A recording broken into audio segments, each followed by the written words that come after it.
the topic of love, the topic of finding a partner for the sake of Allah. What guidance has Allah subhanahu wa ta'ala given us regarding finding a partner and entering into marriage? There's this very beautiful saying, ما كان لله دام واتصل وما كان لغير الله انقطع وانفصل. If the relationship that you're having is for Allah, ما كان لله, then Allah will give it longevity. Allah will give it barakah. Allah will give it prosperity.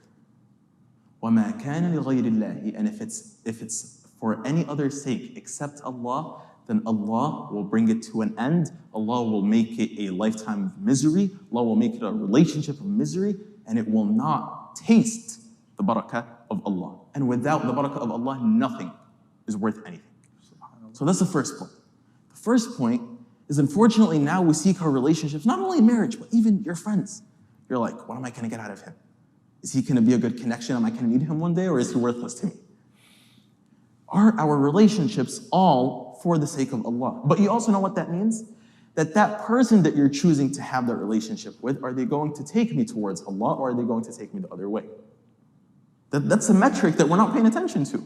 We're not paying attention, okay, I want my relationship to be for Allah, and for the relationship to be for Allah, Allah has to be at the top. I love this, we've all seen it on social media, right? This triangle that, for example, has the two people in a relationship and Allah at the top, right? The closer they are to Allah, the closer Allah is to them, right? And the closer they are to each other. But the farther they are from the tip of that triangle, which has Allah on top, the farther they are from Allah and the farther they are from each other. So making our relationships for Allah, staying away from relationships that vividly take us away from Allah. Throw these relationships away. Put these relationships on the back end, because they will not taste the barakah in this dunya. And trust me, if these relationships are not for Allah, that relationship is not going to end up in the highest level of paradise with the Prophet ﷺ. That's one point. But let me make another point about especially the entity of marriage, because the person that asked me this question was asking it in this arena. I think one of the biggest mistakes that we don't understand is actually when it comes to marriage, just looking at Allah's words right here, right, and not making anything up. We're actually not looking for love. Are you asking, what are we looking for? طيب. Allah subhanahu wa ta'ala says, وَمِنْ آيَاتِهِ أَنْ خَلَقَ لَكُم مِّنْ أَنفُسِكُمْ أَزْوَاجًا.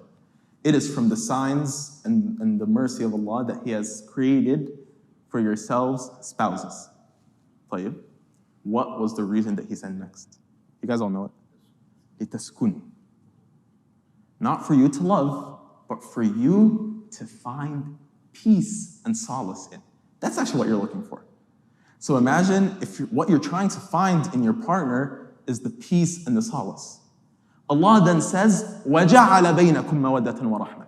Find that peace and solace, and Allah is going to plant in your heart that love and mercy and compassion towards each other.